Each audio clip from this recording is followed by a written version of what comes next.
And we're live, or at least I hope we are, for the Season 5 Eternal Tournament Series Last Chance Qualifier.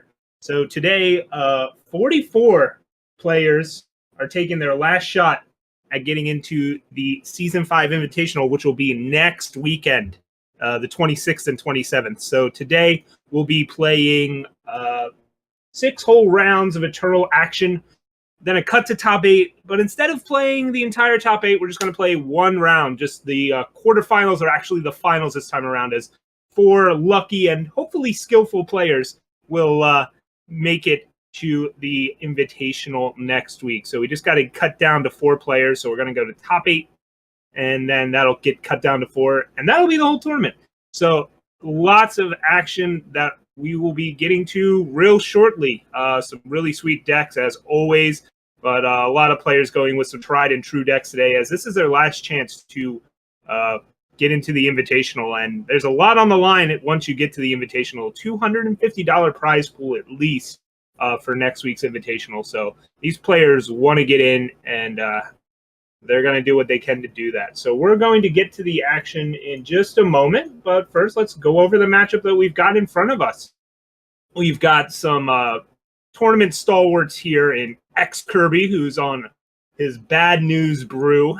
I love this thing. We've seen it on camera before, and maybe some changes to it. I don't have his old list memorized, but the idea here is it's a Felon Scar kind of control deck, but the main win con is comboing off with Westwind Herald, Cabal Spymaster, Bad News. But you also have other synergies in there, or you can also combo off with Calderon Channeler, Westwind Herald, Cabal Spymaster, Mirror Image. Then you also have Calderon Gunsmith. Sorry, not Calderon Channeler. Our old graphic needs to be updated at some point. We'll have that done by the Invitational, I'm sure. And Calderon Gunsmith plus Scouting Party is also some powerful synergy. So a lot of synergy cards going on here in a control package, plus combo finish. So really cool things going on from Kirby's end. And on the other side of the board, we've got another synergy-based deck with Sorlix bringing Xenon Killers.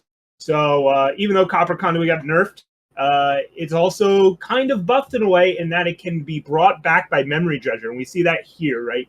Xenon Killers shifting towards a Memory Dredger strategy here. It's a 4-drop, 3/4 flyer that when it hits your opponent, you can bring back something that costs 2 or a unit that costs 2 or less from your void and put it back into play. So if you give a Sand Viper or a Blister Sting Wasp or a Copper Conduit Killer via Xenon Initiation, you can kill things with that by clearing the way for your Memory Dredger. Then you hit them with Memory Dredger and it brings back that killer deadly unit. So that's the idea with this sort of new-ish take on Xenon Killers. And we'll see how it fares. Both players doing some pretty sweet stuff here. So we'll be giving them the go-ahead shortly and getting into the action. I would ask my co-caster what they think of the matchup, but I'm actually here going solo. Oh, yeah. Somehow we thought it was a good idea to just put me in the booth by myself. So if you're thinking you're hearing me too much today, it's because, well, you could be right. As I am in the booth alone, cold here, but I can, I'll still manage. And it looks like this game is getting underway. At least the players are resolving mulligans. I've got to scroll all the way down to make sure I'm actually spectating correct. There we go. Okay.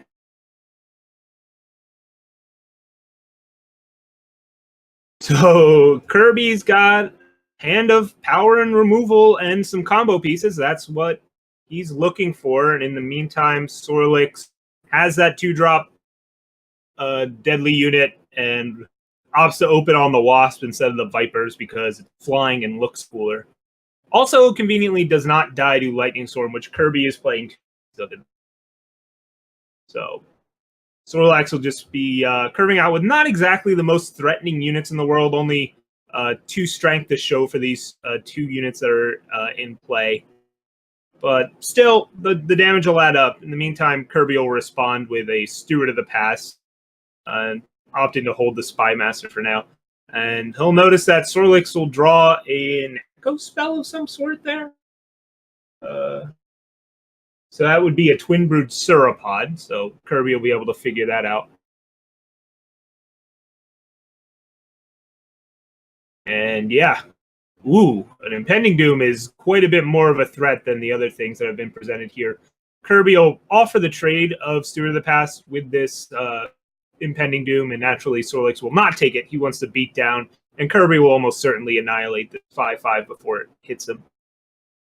Although I need to be a little careful about trying to predict Kirby's moves because, while a very skilled player, we operate on somewhat different wavelengths in decision making. So, but considering he didn't play an Annihilator or a Gunsmith there, I don't. Shocking. Kirby drawing more power here, and just a couple units that don't have a major effect on the board.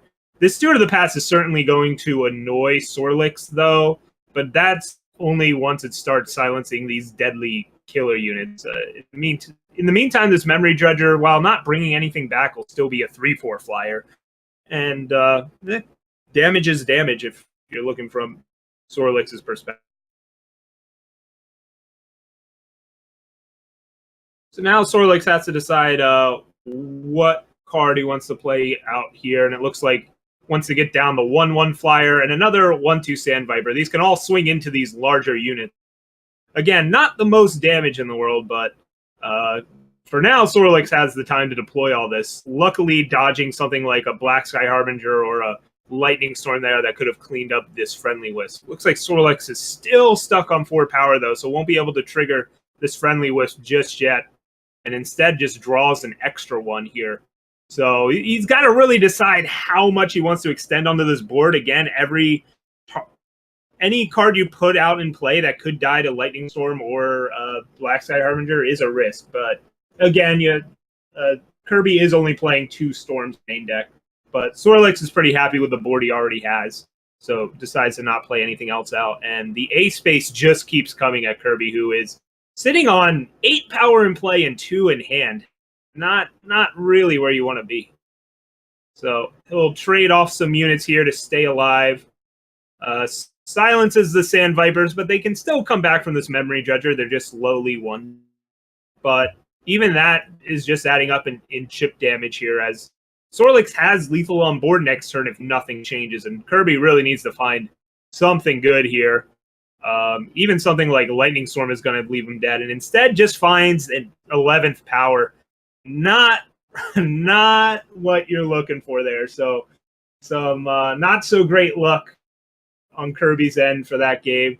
And honestly, it's not like Sorlix was doing anything super powerful either. Basically beat down Kirby with a bunch of 1-attack units. But it was enough to get the job done if your opponent does essentially nothing. Which, while Kirby had a few units coming up the ground, he didn't want to trade them off with the deadly units, and they did enough damage that the Flyers finished the job off. So now we'll go to sideboard, see what changes up. Kirby has some plagues in the sideboard, which could potentially come in. They make those 1-attack deadly units a lot less threatening, at least initially. It doesn't actually kill a whole lot, but Sorlix is also playing Dawnwalker, so I could see the plagues coming in here for sure. I'm not sure what Kirby would cut down on them, but it's certainly a possibility. As far as Sorlix is concerned, there's some Suffocates. If he wants to change up his removal at all and bring in a little more Suffocates, he could do that. I think you just want to stay as aggressive as possible. You could also anticipate the plagues coming in and maybe preemptively cut the Dawnwalkers. That's a kind of risky move, but could be correct. Looks like he's looking at his screen right now, swap the Memory Dredgers for Sandstorm Titans here. Go with just bigger, better threats. And we'll see what else. Yeah, it looks like he's going to get off of the Memory Dredger plan. Even though the Flyer was effective that game, maybe not expecting it to be that important going forward. But once both players are done sideboarding, we'll get into the next game and go underway. It looks like the banishes are coming in as well. That's an odd move, in my opinion. The only banished targets are Spymaster, Steward of the Past, and Cobalt Ring. I guess maximizing your removal for Steward of the Past is important, but upping your Suffocate count already does that. Of course, Suffocate has maybe even less targets. Like Westwind Herald is not really hitting.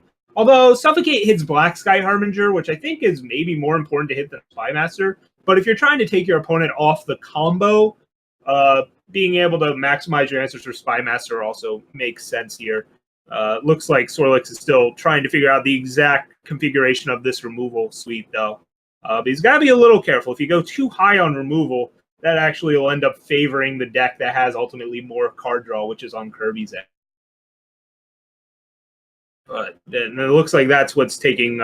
Sorlix is really thinking about this. You can have a sideboard plan for matchups you plan on seeing, but I doubt Sorlix planned on seeing a Westwind Herald, Calderon Gunsmith, Cabal Spymaster combo deck. It's not exactly something you dedicated sideboard slots for. So this is where the skill and flexibility of the player comes through, and we'll have to see if Sorlix's choices pay off here as we get into game number 2. ExKirby down a game, so it's really on him to make the comeback here, reverse the sweep, and we'll see how it goes. Both players, I believe, have resolved their mulligans, if I'm looking at this correctly. Although, no, I guess Kirby is still deciding here. Has good fixing, but essentially no action. Mirror Image is a sweet card, but not when you have no targets for it. And Scouting Party as your only actual card that does anything is risky. So if Kirby were to keep this hand, it'd be really relying on the top of the deck to get there. And I don't think Kirby wants to do that. And, yep. Throws it away, gets a new hand, and finds a Plague. So Kirby did bring in the Plagues. I don't think that's too surprising. But mulls into a 2-power hand on the play, which is not ideal. Kirby might end up experiencing the opposite problem of the last game. We'll have to wait and see if the top of his deck cooperates. In the meantime, Sorlix has good power, good threats. We'll be able to play Viper, and it looks like into a Dawnwalker. And Kirby whiffs on power and finds power here. Fortunately, it's depleted, but at least it is there. So this Plague will end up doing a lot of work, especially if Sorlix draws another good Plague hit. And we'll have to see what that is. No, it's just a Varus favor to pop the Aegis. But you have to imagine Kirby now is going to just pull the trigger on this Plague before this Dawnwalker can grow via, any kind of Xenon initiation shenanigans. And there it goes. Plague makes Dawnwalker a 3-0, which means it'll never come back.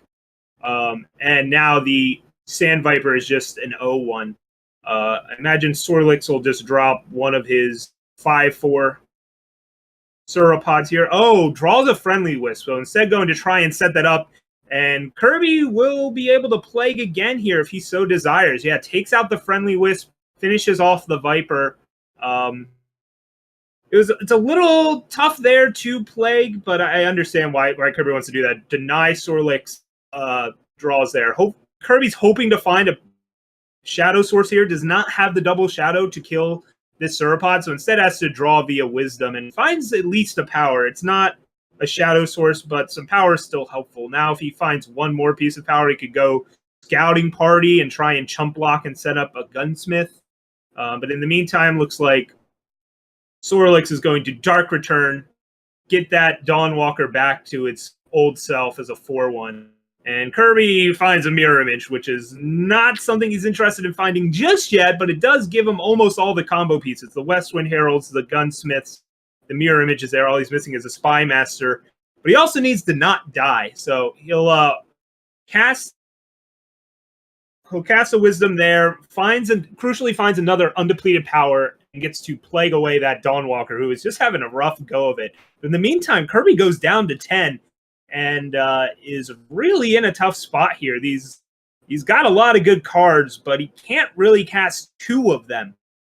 He's got sitting on 6 power, but all of his cards cost 4 or 5 or 6 other than this Mirror Image. And but still, he's sitting at 10 against a deck that doesn't have a ton of pressure and opts to drop down the Witch, which would hopefully be guaranteed to trade with one of these units. but Suffocate will clear it out, or the Zenith Initiation. But Sorlix opts for Suffocate, then Zenith Initiation with that +1/+1 gives him lethal. And Kirby goes down 0-2 in the match. So, yep, Sorlix just had the curve outs in both games.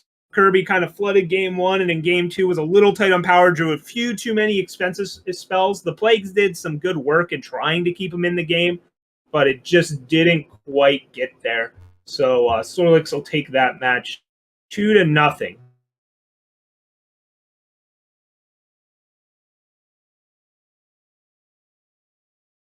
But that being said, if Kirby still just runs undefeated through the rest of the bracket, could certainly still make it to the top 8 and be live. So we'll see if that happens. Still very much alive. And Sorlix got to be happy with getting that first win.